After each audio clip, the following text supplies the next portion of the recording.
Primer libro de Samuel, capítulo 17. Los filisteos, primera de Samuel 17, los filisteos juntaron sus ejércitos para la guerra y se congregaron en Soco, que es de Judá, y acamparon entre Soco y Azeca, en Efes-Damim. También Saúl y los hombres de Israel se juntaron y acamparon en el valle de Ela y se pusieron en orden de batalla contra los filisteos.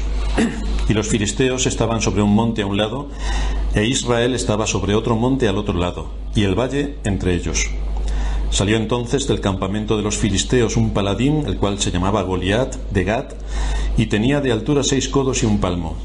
Y traía un casco de bronce en su cabeza, y llevaba una cota de malla, y era el peso de la cota 5000 siclos de bronce. Sobre sus piernas traía grebas de bronce y jabalina de bronce entre sus hombros. El asta de su lanza era como un rodillo de telar, y tenía el hierro de su lanza 600 siclos de hierro, e iba su escudero delante de él. Y se paró y dio voces a los escuadrones de Israel, diciéndoles: ¿Para qué os habéis puesto en orden de batalla? ¿No soy yo el filisteo, y vosotros los siervos de Saúl? Escoged de entre vosotros un hombre que venga contra mí. Si él pudiere pelear conmigo y me venciere, nosotros seremos vuestros siervos. Y si yo pudiere más que él y lo venciere, vosotros seréis nuestros siervos y nos serviréis. Y añadió el filisteo: Hoy yo he desafiado al campamento de Israel. Dadme un hombre que pelee conmigo. Oyendo Saúl y todo Israel estas palabras del filisteo, se turbaron y tuvieron gran miedo. El nombre de Palestina se deriva de un pueblo conocido como los filisteos, que se ubicaron en la zona sur del territorio de Canaán, que fue conquistado, como todos vosotros sabéis, por el pueblo de Israel después de su salida de Egipto. Las 5 ciudades más importantes de los filisteos eran Gaza, Ascalón, Asdod, Ecrón y Gat. El monte Carmelo era el límite norte del territorio filisteo respecto a sus vecinos, los israelitas. En tiempos de su esplendor militar, los filisteos amenazaron continuamente al pueblo de Israel. De acuerdo con el profeta Amós, los filisteos llegaron a Canaán de Catfor, que es lo que hoy conocemos como la isla de Creta. Y durante el segundo milenio antes de Cristo, la cultura minoica, que es la que tenían en aquella zona, fue la que controló todo el área del mar Egeo y se extendió por todo el Mediterráneo, con sus cultos idolátricos y con todo lo que tenía que ver la cultura minoica. Los filisteos estuvieron entre los que atacaron Egipto durante el reinado de Ramsés III, y aunque no pudieron acabar con Egipto, evidentemente, sí que se les permitió un asentamiento al sur de la tierra de Canaán. Rápidamente adoptaron las formas del lenguaje cananeo y también algunas de sus prácticas religiosas, entre ellas la más conocida para nosotros, que es la que nos habla de su dios Dagón, un dios el más importante entre los filisteos. Los intereses, por tanto, del pueblo de Israel respecto a los filisteos estaban abocados a un choque continuo y permanente. La amenaza filistea fue la que condicionó la historia de Israel durante mucho tiempo, en los días de Samuel, en los días de Saúl, en los primeros años de David, y después también siguió instigándoles continuamente. Antes de que David llegase al trono, los filisteos ya habían tenido un gran descubrimiento, y es que habían hecho uso del hierro. Tenían un gran dominio sobre el hierro, lo cual les dio una superioridad importante a nivel de tecnología sobre los israelitas, especialmente en la guerra y especialmente en el cultivo de las tierras. Por lo tanto, esto les hizo despegar enormemente como potencia en su tiempo. Estas armas de los filisteos, desde luego, les capacitaron para ocupar una posición segura en todos los territorios montañosos de Judea. Y en la batalla de Afec, los israelitas fueron humillados, que es cuando los hijos de Elí murieron y cuando el arca de la alianza fue tomada por los filisteos y se la llevaron a su territorio. Aproximadamente en este tiempo, los filisteos destruyeron Silo y ocuparon los fuertes de Megido y Betsán, que pertenecían al territorio de Benjamín, con lo cual las incursiones filisteas eran importantes en todo el territorio de Israel. La amenaza filistea motivó en parte a los israelitas a tener un rey. Quería a alguien que les llevase a la guerra, quería a alguien que se enfrentase con los ejércitos enemigos. Y por esto, no solamente por la envidia y por querer parecerse a sus vecinos que tenían un rey, sino también por quien liderase nuestras tropas, Israel se sometió o quiso tener entre ellos a un rey, y es aquí cuando aparece Saúl. La historia de David y Goliat muestra que los filisteos aún tenían mucha capacidad de aterrorizar al ejército de Israel, y en algunas ocasiones les vencieron en famosas batallas, como la que se libró en el monte Gilboa, donde Saúl y su hijo Jonatán, como veremos en sucesivos sermones, murieron, permitiendo a los filisteos asumir el control de un amplio territorio de Canaán, del pueblo de Israel. Sin embargo, David, que había vivido con ellos durante 7 años, cuando Saúl le quería quitar la vida, conocía con bastante precisión sus tácticas y fue capaz, cuando él obtuvo ya el dominio sobre sus ejércitos, de atacarlos con éxito y de defender las posiciones de Israel en bastantes ocasiones. De hecho, David recuperó el territorio montañoso de Israel y confinó a los filisteos en la costa para que no le pudieran hacer daño a su nación. Aunque los filisteos realmente nunca llegaron a ser una amenaza grave para Israel, es decir, nunca pensó Israel que les invadirían, como ocurrió con Nabucodonosor, y que les despojarían de sus territorios y de sus bienes, sí que estuvieron causándoles problemas a lo largo de toda su historia. Hubo luchas en la frontera. Josafat les sometió y les impuso tributo, pero bajo Joram, la ciudad limítrofe de Eliab fue reconquistada por ellos. Eran agresivos. En algunas ocasiones se alinearon, se hicieron pactos con Egipto precisamente contra Nabucodonosor, pero contra Nabucodonosor no pudieron. Por lo tanto, tanto sus gobernantes como toda la población de una edad apta para el trabajo fueron deportados a Babilonia, casi de la misma manera en la que Judá fue deportada también a Babilonia. En ese sentido, unieron sus lazos en medio de la deportación. El nombre de Filistia o Palestina siempre se ha utilizado en las Escrituras para referirse al territorio filisteo. Sin embargo, en la época del Nuevo Testamento las ciudades eran predominantemente de cultura griega. El helenismo había invadido toda la cuenca del Mediterráneo y todos estaban invadidos por la cultura griega. Los filisteos estaban preparados y habituados a las batallas contra sus vecinos. Sus ejércitos, como los de cualquier otro país, disponían de espías que intentaban averiguar las debilidades del enemigo y el entorno que rodeaba al enemigo para ver cómo podían hacerle daño. Y esto tenía un análisis a través de sus espías, tanto en actividades públicas como privadas. Evidentemente, la situación en la que se encontraba Israel no pasó desapercibida para el ejército filisteo. Israel se encuentra en una situación lamentable, patética, y esto el enemigo lo sabe perfectamente. Hasta sus oídos llegó el hecho de que el profeta de Dios no apoyaba a Saúl y que el rey era atormentado por un espíritu malo. Toda esta información les hizo renacer la esperanza de tomar venganza de las derrotas a las que habían sido sometidas sus ejércitos en batallas anteriores, y dada la situación del rey en decadencia total y la decadencia moral y en la adoración a Dios que tenía el pueblo de Israel, entendieron que era un buen momento para llevar a cabo el golpe final ante un Israel que estaba sin rumbo. Esto nos presenta una triste historia. Los enemigos del pueblo de Dios nunca duermen. El pueblo de Dios sí. Estábamos cantando el primer himno: despertad, despertad, oh cristianos, vuestro sueño funesto dejad. Y las advertencias de las Escrituras continuamente es a que el creyente despierte de su letargo, que se mantenga velando y en oración, que se mantenga atento, vigilante. Pues resulta que el pueblo de Dios es el que más duerme de todos. E Israel, a nivel moral y en cuanto a su adoración de Dios, estaba exactamente en este punto.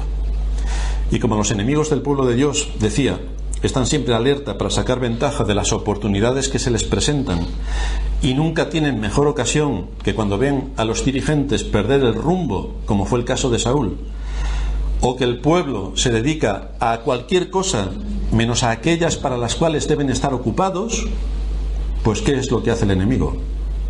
Evidente, aprovechar los flancos que quedan libres para asestar el golpe mortal en cuanto te despistes. Por eso dice la Escritura que si la bocina diere sonido incierto, ¿quién se preparará para la batalla? Si el que tenemos por rey está en otras cosas y los que tenemos por generales están a otras cosas, los soldados, imaginaos a dónde están. Un pueblo que no está alerta ante las señales de debilidad en las que puede verse inmerso, presenta un flanco frágil para el enemigo. Los filisteos siguieron una estrategia muy precisa para atacar y poner en jaque al ejército israelita. Una estrategia que nos es sumamente familiar y es la que utiliza Satanás para atacar a la Iglesia.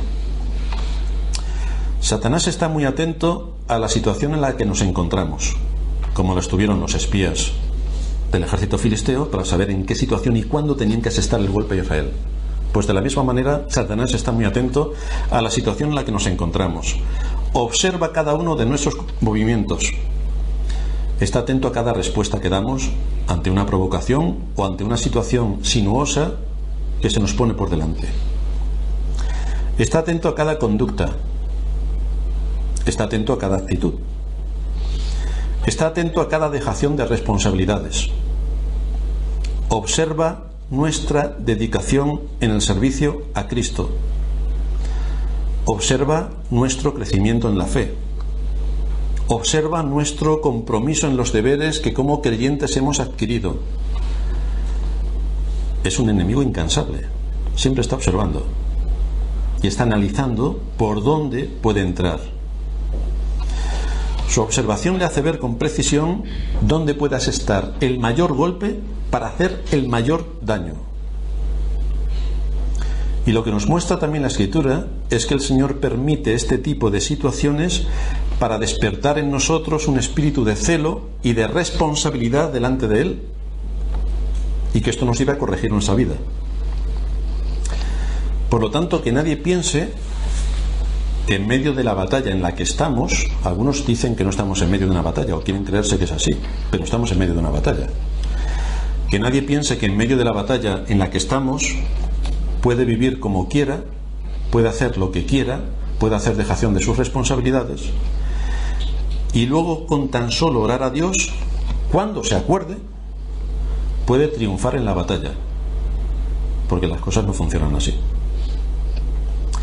Si tú no eres responsable con tus deberes para con Dios, no parece nada probable que Dios pueda bendecirte en medio de tu batalla, sino que más bien te someterá a prueba y a juicio. Si no nos mantenemos en alerta, orando con toda oración y súplica en el Espíritu, manteniendo de forma prioritaria aquello que es nuestro deber, comprobaremos que el Señor no envía bendición. Y la consecuencia inmediata es que el enemigo actuará rápidamente para intoxicar, para herir e incluso matar, si le es posible, al rebaño. Es por esto que el único sacrificio que Dios demanda de su pueblo es la obediencia.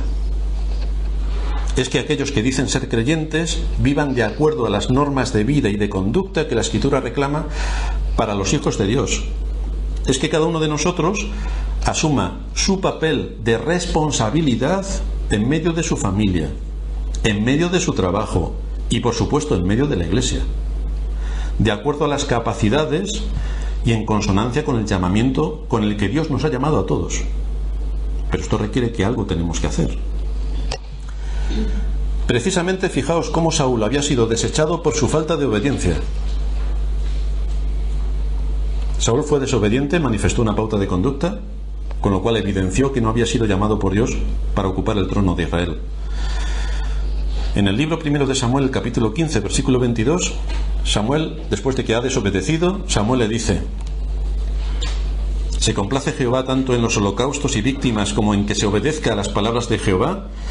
Ciertamente el obedecer es mejor que los sacrificios y el prestar atención que la grosura de los carneros, porque como pecado de adivinación es la rebelión y como ídolos e idolatría la obstinación. ¿Por qué el ejército israelita no es capaz de enfrentarse al ejército filisteo? Pues ya vemos de dónde vienen todos los casos. ¿Por qué el Señor no nos bendice? Quizá tengamos que analizar nuestra vida y ver si estamos en sintonía con la obediencia. Porque si nuestra vida no está en sintonía con la obediencia que le debemos a Dios, no nos debemos asustar ni sorprender cuando vemos que en lo que nosotros iniciamos Dios no nos bendice. Si hay pecados graves, la adivinación y la idolatría forman el primer grupo. A ninguno de nosotros se nos ocurriría ponernos de rodillas debajo de la Virgen del Carmen. Y desde luego no se nos ocurriría ir a una pitonisa a que nos eche las cartas para adivinarnos el futuro. No se nos pasa ni por la imaginación. Pero Samuel coge esto que a nosotros nos resulta aberrante y lo aplica a una situación concreta. Y dice que aquel que se rebela y aquel que es un cabezón es como si cometiesen pecados de adivinación y de idolatría. Entonces, si yo soy cabezón en lo que quiero hacer porque lo quiero hacer porque a mí me apetece hacerlo en contra de lo que Dios me dice, esto es un pecado gravísimo. Y si yo me rebelo contra lo que Dios me está indicando en su palabra de cómo tengo que actuar y qué es lo que tengo que hacer, es un pecado gravísimo comparado a la idolatría y a la adivinación.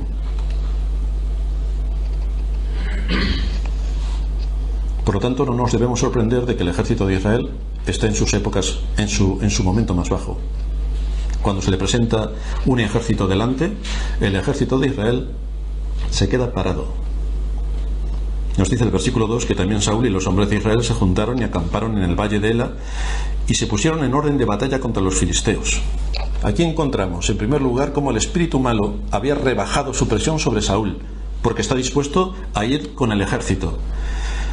Pero también vemos que el espíritu del Señor no volvería sobre Saúl. Los filisteos habían salido de sus ciudades para acampar en Soco.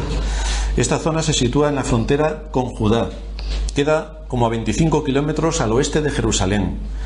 Entre estos dos lugares hay un valle que llevaba el nombre de Ela, que quiere decir en hebreo terebinto o roble. Y según uno de los comentaristas, dice que había allí un terebinto cuya altura alcanzaba los 16,8 metros y cuya circunferencia medía 5,2 metros. Su extensión era tan grande que proyectaba su sombra en un radio de más de 22 metros. Era un árbol frondoso y enormemente grande.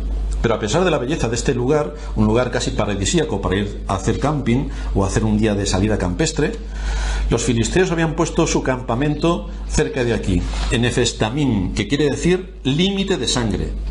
Posiblemente los frecuentes combates que habían ocurrido allí le daban este nombre, el límite de sangre. Lo que separaba a los dos ejércitos era un arroyo profundo que solamente se podía cruzar por un determinado lugar y que formaba una valla natural, una frontera natural entre los dos ejércitos, que estaba cada uno acampado en las montañas, en medio del valle, y en medio del valle este arroyo que en algunos lugares era bastante profundo. Aunque los israelitas se ponen en orden de batalla para luchar contra los filisteos, entra en escena una figura que les deja la sangre helada. Aparece un gigante de nombre Goliat, a quien se le define como un paladín, un guerrero.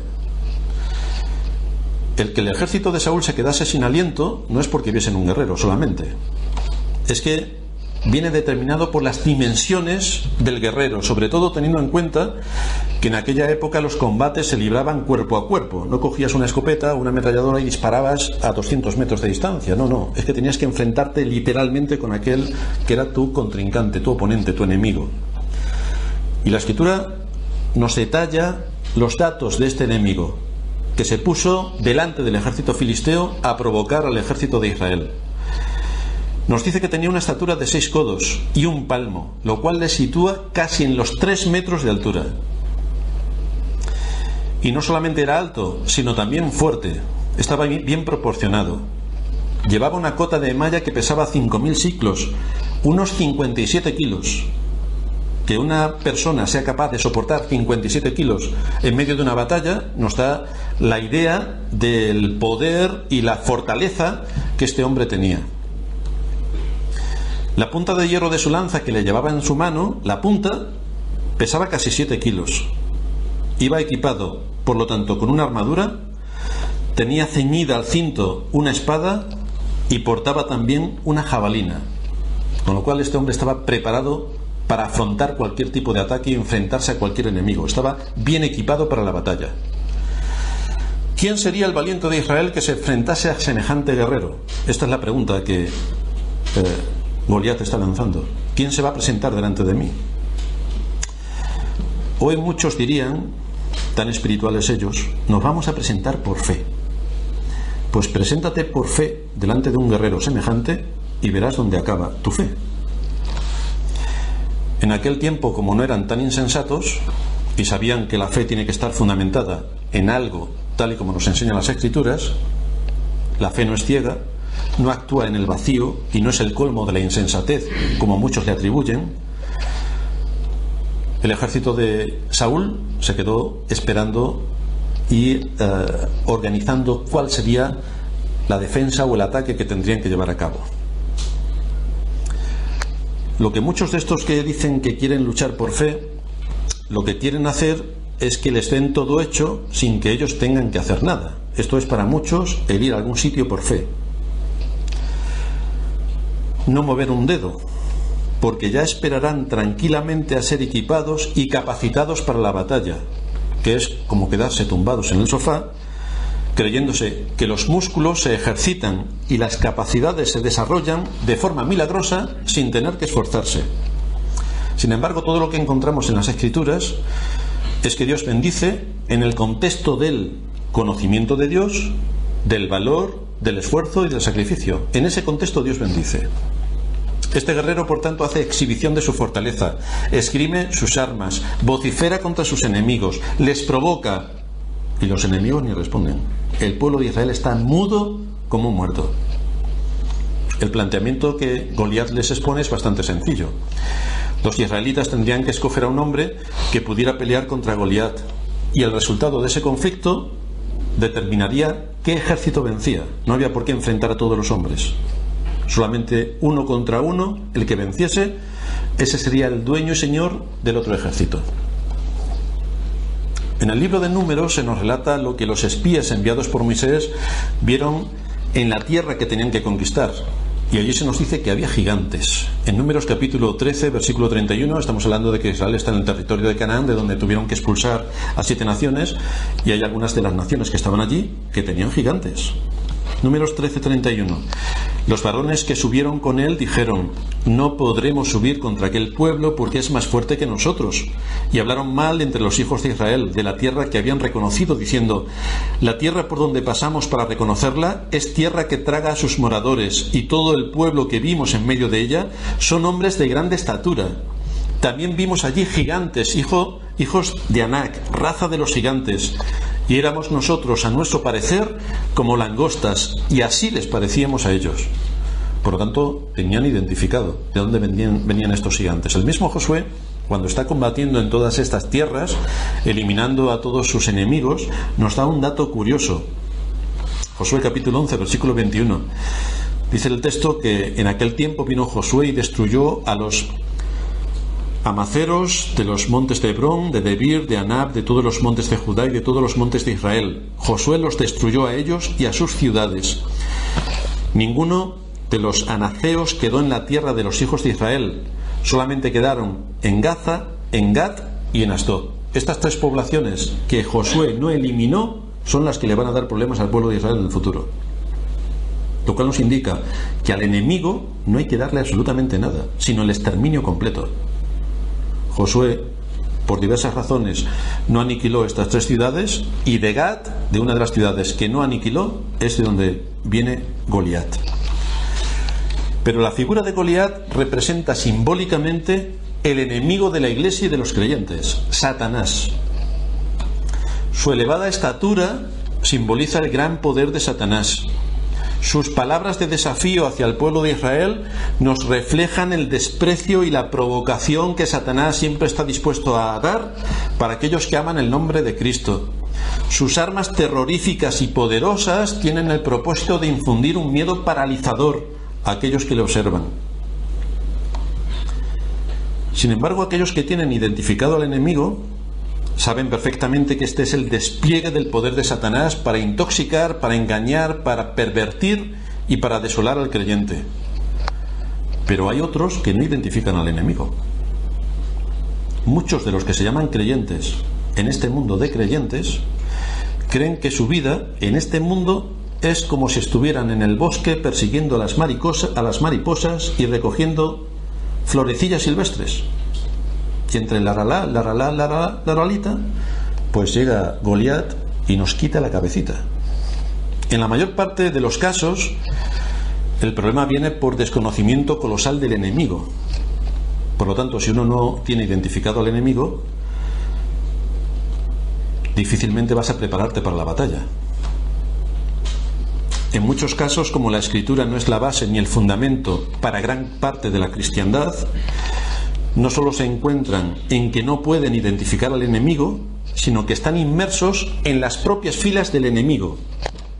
Eso sí, se llaman creyentes, pero están detrás de Goliat, frente al ejército de Israel. Por esta razón, cuando muchos vienen a la iglesia y se encuentran cara a cara con las escrituras, enfrentándose por primera vez, ellos que se llaman creyentes, con todo lo que tienen que cambiar en sus vidas para vivir de la manera que nos muestran los principios y las doctrinas bíblicas, quedan espantados. Empiezan a criticar absolutamente todo lo que se hace, lo que no se hace y lo que se podía hacer en la iglesia, y finalmente se van. El asunto de fondo es que están en el bando equivocado y no se quieren dar cuenta. En una batalla como esta, a la que estamos asistiendo todos los días, lo mejor para no tener problemas es estar en el bando de los filisteos, con Goliat a la cabeza. Es lo mejor para que nadie tenga problemas. Es dejarse llevar por el enemigo. Es lo más cómodo y no tendremos que sufrir nada. Es no querer saber más para de esta manera ignorar que se está participando con el bando contrario al que se supone que se debería estar atacando. Entonces lo mejor es cerrar los ojos, ser unos ignorantes de las escrituras y luchar al lado de Goliat, porque siempre vamos a ganar en este mundo. Otra cosa es lo que pasa después. La evidencia de todo esto que estamos diciendo la podemos ver en la forma de vida que muchos que se llaman cristianos llevan, en la dejación de sus responsabilidades que muchos que se llaman cristianos llevan, en la ausencia de buen testimonio que muchos de los que se llaman cristianos manifiestan, en el desorden que tienen en su vida y en la vida de sus hijos, que es colosal, y en la forma de pensar que tienen sobre muchos aspectos vitales de la fe y de la doctrina. Tristemente, al final de su vida se llevarán la desagradable sorpresa de encontrarse donde nunca se imaginaron, porque ellos creyeron siempre que estaban en el bando correcto, y efectivamente estaban en el bando correcto, en el de Satanás. Lo que pasa es que al final quien gana es Cristo, no Satanás, y eso no lo tuvieron en cuenta. Goliat sabía muy bien lo que les estaba diciendo a los israelitas y cómo le iban a afectar sus palabras. Fijaos que él dice: yo soy filisteo, vosotros sois los siervos de Saúl. Hay un pequeño matiz, porque vosotros sois unos siervos, yo no. Realmente les estaba despreciando. Con estas palabras eran puestos en evidencia sus principios, sus mandamientos e incluso su Dios. Porque Goliat, que sabía perfectamente cuál era el Dios al que adoraba Israel, de hecho se habían llevado el arca y sabían perfectamente cuáles eran todo lo que tenía que ver con su adoración y su Dios, les estaba despreciando por completo. Los israelitas sabían, por otra parte, que no estaban sujetándose a los mandamientos de Dios, y esto tocó sus mentes sin ningún efecto en sus corazones. Por eso nos dice el versículo 11 que oyendo Saúl y todo Israel las palabras del filisteo, se turbaron y tuvieron gran miedo. Y ahí se acabó la historia. Esto es realmente sorprendente. Hombres que van a la guerra y tienen miedo de la guerra. Van a cumplir con su deber, pero cuando el enemigo se identifica, quedan sobrecogidos de temor. Y esto es lo que le pasa a muchos creyentes. Tienen miedo de las consecuencias de servir a Cristo y por tanto no dan un paso para cambiar ni su vida ni su conducta. Se quedan paralizados ante las cosas que tienen mal en su vida, con su familia, con sus hijos, con la iglesia, y por lo tanto en vez de combatir al enemigo y corregir aquello que está mal y someterse a Dios y a su palabra, prefieren pasarse al bando enemigo antes que combatirlo. Eso sí, el Goliat de esta gente pone: yo soy la Iglesia. Y entonces están tan contentos, porque les lidera el Goliat de la Iglesia, que nosotros sino Satanás. Lo que se evidencia es que no tienen temor de Dios. Lo que se evidencia es que no están en buena comunión con Él, ni usan los medios de gracia, y por tanto quedan desvalidos y temerosos por completo ante el enemigo, que es lo que le ocurría a los israelitas. Cuando la Escritura nos insta diciéndonos: ¡vamos a la batalla!, muchos responden: pero si no hay enemigos, ¿de qué batalla estás hablando? Cuando la Escritura nos habla y se nos insta desde los púlpitos verdaderos diciendo: vamos a trabajar por el reino de Cristo, muchos responden: pero si lo puedo hacer cómodamente, sin que esto afecte al funcionamiento normal de mi vida y de mis prioridades, porque yo soy el primero, cuando esto no me afecte a mí, entonces trabajaré para el reino de Cristo. Otros muchos tienen la idea romántica de que el único servicio que existe en el reino de Cristo es irse a las misiones. Uy, si yo me pudiera ir a las misiones. Entonces eso es servir a Cristo, irme a las misiones. Pero claro, como me tengo que ir a las misiones a un país lejano y eso posiblemente no ocurre en la vida, pues me quedo sin servir a Cristo. Y no caen en la cuenta de que a Cristo se le sirve primeramente en su casa, cumpliendo con los deberes que a cada uno de nosotros nos corresponde y siendo de testimonio y de ejemplo para los nuestros. En segundo lugar, se sirve al reino de Cristo de una manera especial en la Iglesia, asumiendo las necesidades y atendiendo las necesidades que surgen, estando dispuestos siempre al servicio, procurando ser útiles en las cosas que se precisan, apoyando el ministerio, aportando recursos en tiempo y esfuerzo y velando con un interés especial para que cada cosa se haga con excelencia para la honra y la gloria de nuestro gran Dios y Salvador. Pero por mucho que esto pueda repetirse, los cristianos en general son sordos. Quieren tener todos los privilegios de una iglesia y ninguna responsabilidad. Todo cuanto haya que hacer o el ejemplo que haya de dar, ya lo dará el pastor o los 4 que siempre están dispuestos. Pero el resto somos invitados de piedra. Y evidentemente se nos tiene que atender como invitados. Así que todos estamos al servicio de los invitados. La pregunta que nos debemos hacer es si así podemos ser útiles al reino de Cristo. Si yo entiendo que soy el invitado, ¿yo puedo ser útil al reino de Cristo pensando que soy el invitado? No podemos imaginar a ningún ejército del mundo que cuando va a la guerra, cada uno de los soldados empieza a poner excusas de lo que tiene que hacer en su casa. Tenemos que hacer algo, porque cuando somos muchos podemos hacer más cosas y la iglesia se fortalece, se nutre en cuanto a todo lo que cada hermano aporta y por lo tanto podemos hacer más cosas. La iglesia por tanto es un ejército. Pero ¿qué pasaría si en un ejército convencional, cuando vamos a ir a la guerra, uno de los soldados dice: se me ha olvidado comprar el pan y además he dejado mi casa sin pan, voy a mi casa a comprar el pan y luego cuando tenga todo arreglado ya veré si puedo ir a la guerra? Ahora el sueldo por favor que me lo den, pero ya veré si puedo ir a la guerra. Y encontramos a otro de los soldados que dice: pues yo no puedo ir a la guerra hoy porque fíjate, tengo que pintar la escalera y entre que la pinto o no pinto, voy a comprar la pintura y todo esto, yo tampoco puedo ir a la guerra. Y el otro soldado nos dice: pues yo tengo un compromiso con un primo que viene de visita y claro, hace mucho que no lo veía y voy a atender a mi primo que viene de visita. ¿Vosotros os imagináis un ejército con semejantes soldados? Pues es exactamente lo que tenemos en la iglesia. Vaya equipamiento de soldados que tenemos en la iglesia. Si algún país tuviera un ejército así, ese sería el día de su muerte. Sin embargo, esto es una realidad palpable en la iglesia.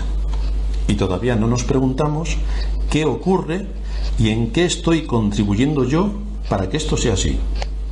Todavía ni nos lo preguntamos. ¿A alguien le gustaría vivir en un país donde su ejército tuviese miedo de enfrentarse en una batalla contra el enemigo? ¿Quién va a asegurar el territorio? ¿Y quién va a mantener en línea las fronteras? Si a ninguno de nosotros nos gustaría vivir en un país así, nos deberíamos preguntar si nos gustaría vivir y pertenecer a una iglesia así, que no tenga identificado el enemigo y que no tenga delimitadas sus fronteras. Y si no me gustaría tampoco pertenecer a una iglesia así, me tengo que preguntar qué es lo que yo estoy haciendo para apoyar el ministerio, para contribuir al testimonio, para mantener la luz en medio de la oscuridad que nos envuelve, para ser de ánimo y de ayuda a los que están trabajando en medio de la iglesia, sea lo que sea que pase, que están esforzándose al máximo con su deber y además están soportando las cargas de otros que están recogiendo florecillas silvestres en vez de estar trabajando. ¿Yo qué estoy haciendo para que esa situación se mantenga? Todos nosotros los creyentes somos soldados de Jesucristo. El asunto es que tenemos que cumplir con nuestras responsabilidades. Nuestras responsabilidades. Porque si no, mejor que me borre de la lista de miembro de la Iglesia, de soldado de Jesucristo, y me dedique al cultivo de las amapolas.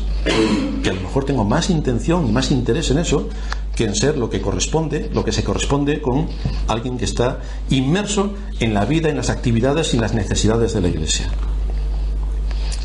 Criticamos mucho a la cristiandad en general porque ha perdido el norte y que en vez de enfrentarse a Goliat, se une a Goliat.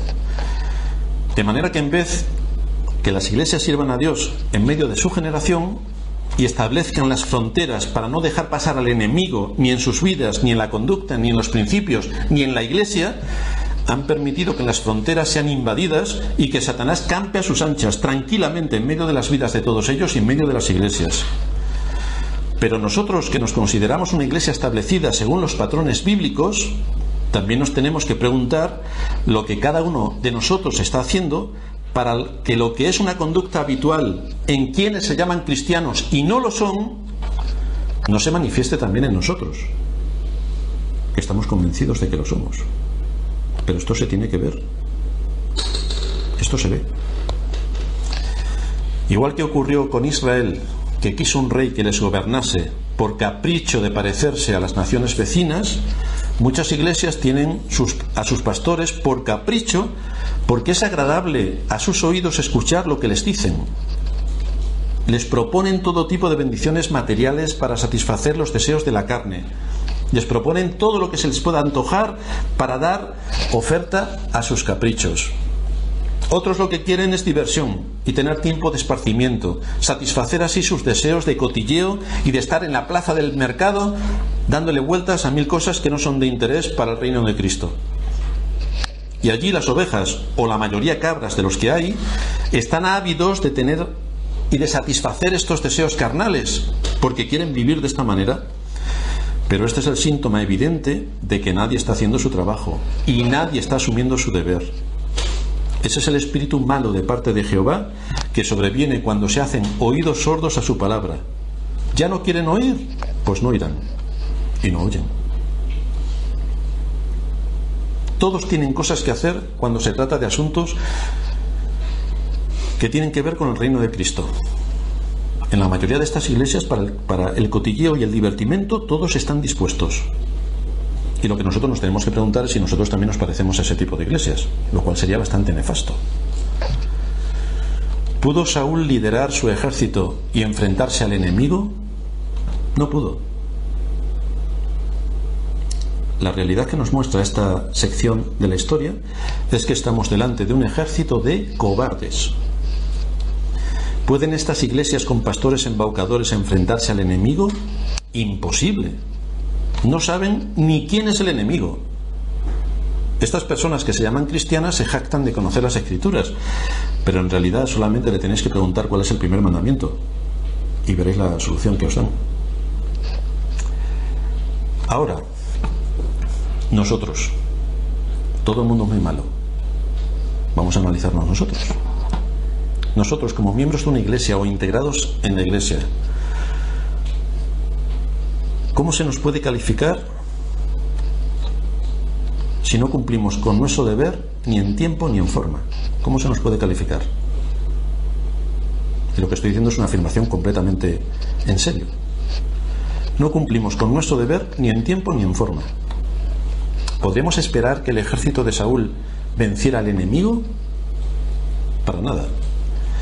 ¿Podemos esperar que nosotros podamos vencer al enemigo y ser luz? Pues eso es una pregunta que cada uno tiene que responder. Aquí seguimos la misma pauta que la cristiandad.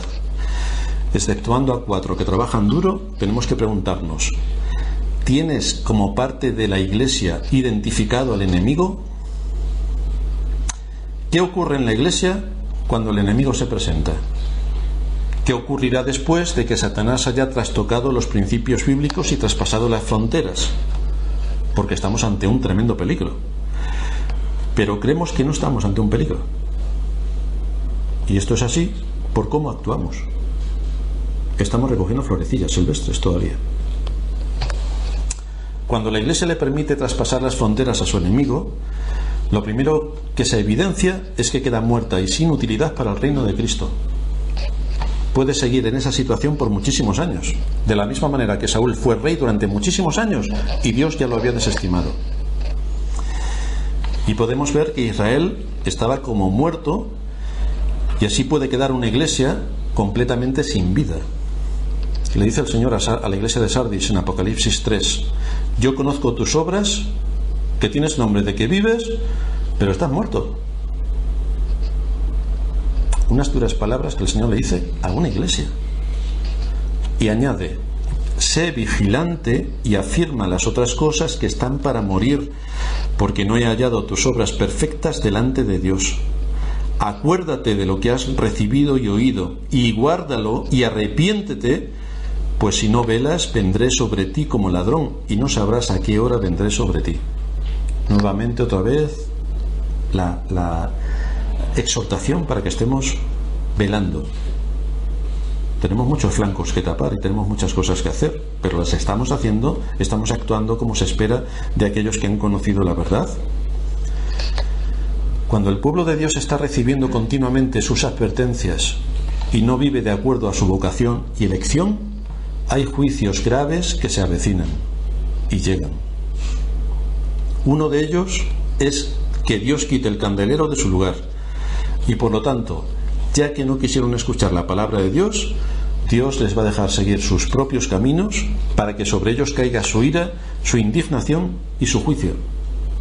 Estas son cosas que nos deberían hacer temblar.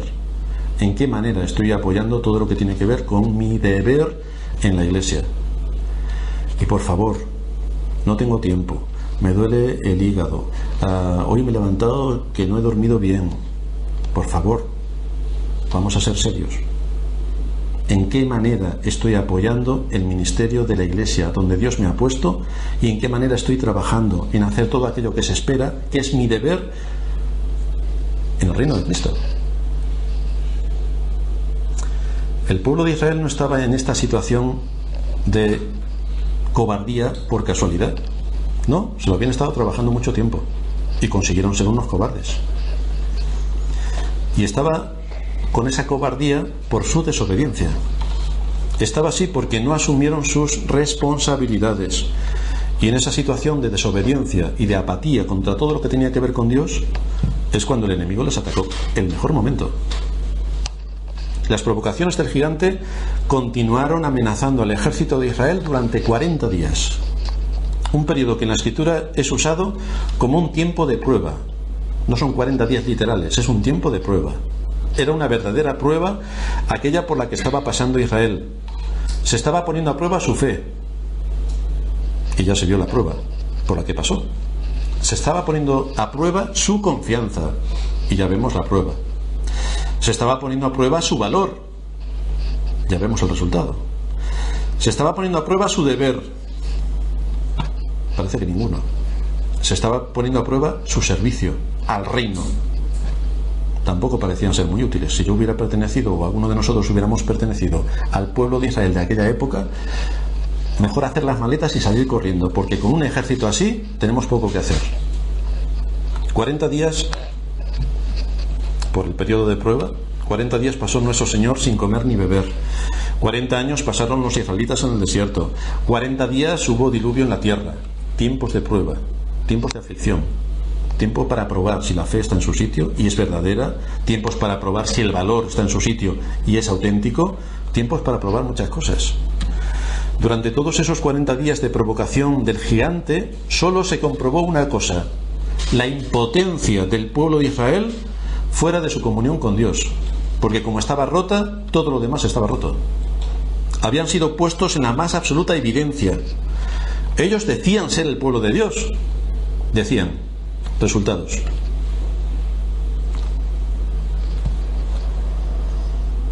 Allí nadie vivía de acuerdo a su elección. Sus vidas dejaban pruebas evidentes de que eran falsos soldados, porque no estaban actuando como soldados, estaban actuando como cobardes.